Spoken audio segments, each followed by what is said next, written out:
checking back in, man. I have some news to report regarding the murder case of Atlanta rapper Trouble, man. It took place back in June of 2022, June 5th of 2022, to be exact.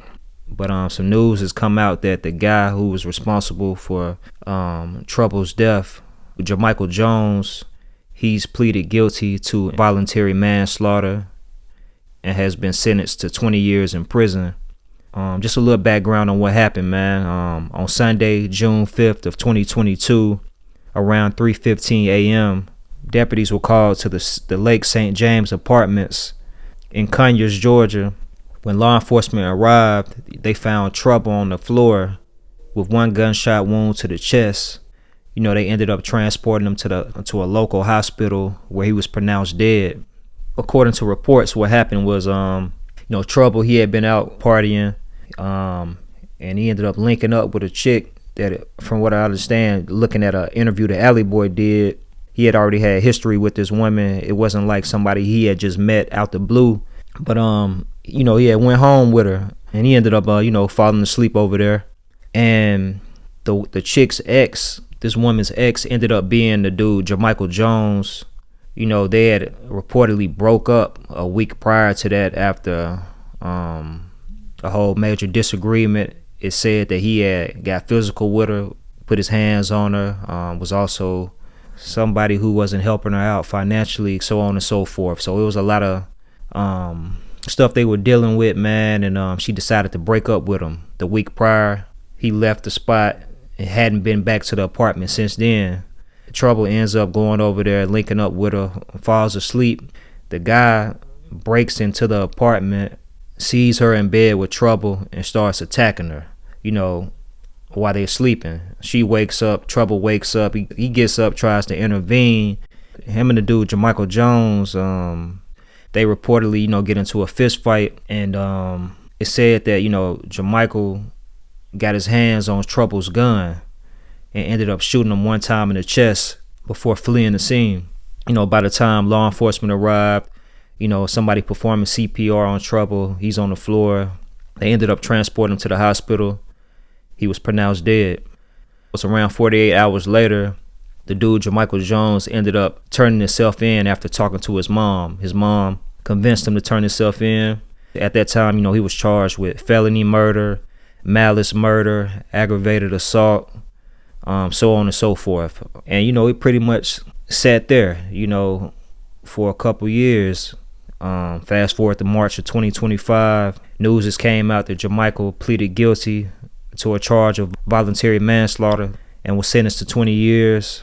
He was originally going to take his case to trial and was saying that it was self-defense, that, he fought over the gun, ended up shooting Trouble before he fled, and all of that. But he decided not to take the chance, man, and take it to trial, but instead accept the plea deal that they was offering. So that's what it's looking like for him, man.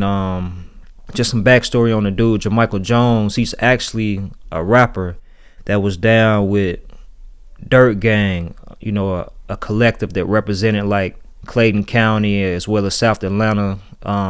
Most notable for Slim Dunkin, spearheading that movement, man. He always represented Dirt Gang and put on for them in his music, man, and in the vlogs and stuff that he would do online, and also their connection to Waka Flocka and BSM, as well as Gucci Mane, Brick Squad.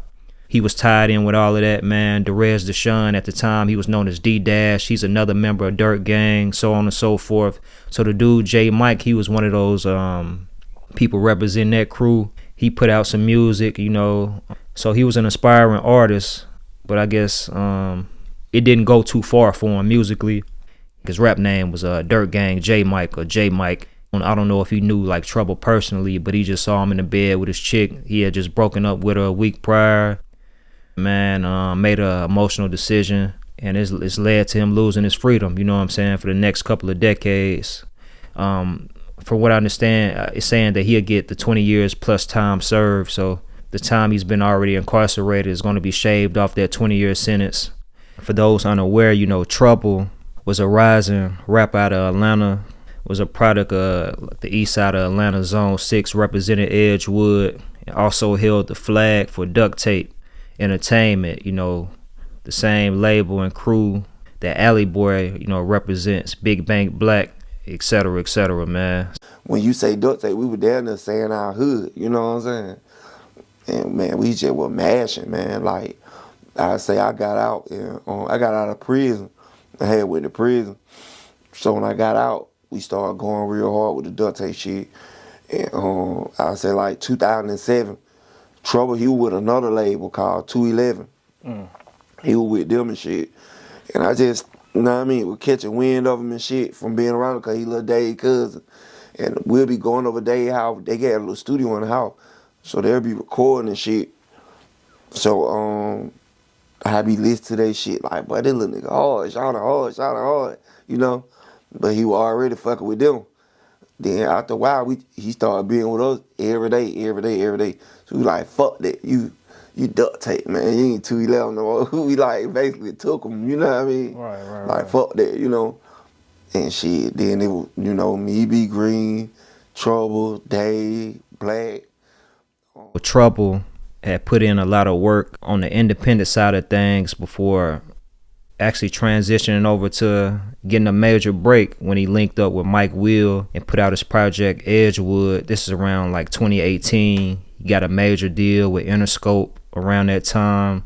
Did work with Drake, The Weeknd, City Girls, Takeoff, Future, Gucci Mane, so on and so forth.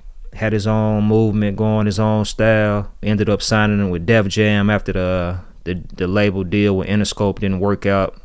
Still well loved, well respected. A lot of people still keep his name alive. If you watch interviews with people like Alley Boy, they'll mention him, Lil Boosie, you know. But it shocked people, man, to see how he went out because he had already went through so much adversity, had a rough upbringing, was able to persevere and become a successful rapper in his own right before he was fatally shot, man. But yeah, RIP to Trouble, man. Salute to everybody tuning in and rocking with AHumbleSoul. Just want to put something together on that. If you're not already subscribed to the channel, hit the button ASAP, man. It's greatly appreciated. Until next time, I'ma holler at y'all, man. 100. Hey, check move, right? Old head used to say, never burn a bridge that you're gonna have to cross again. So to me, that's like, be mindful of who you fuck over or who you trying to get off on to win. Just stay righteous. Man, all you gotta do, stat, pray, stay out the way, stay silent, stay free, thug.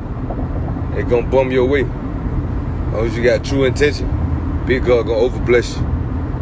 If not, life gonna stress you. That's on Lord himself. Take your time out this motherfucker, thug.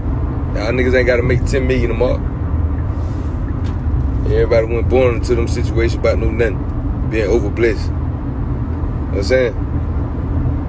Right? But you yourself is enough. Just keep pushing your issue. Thug love.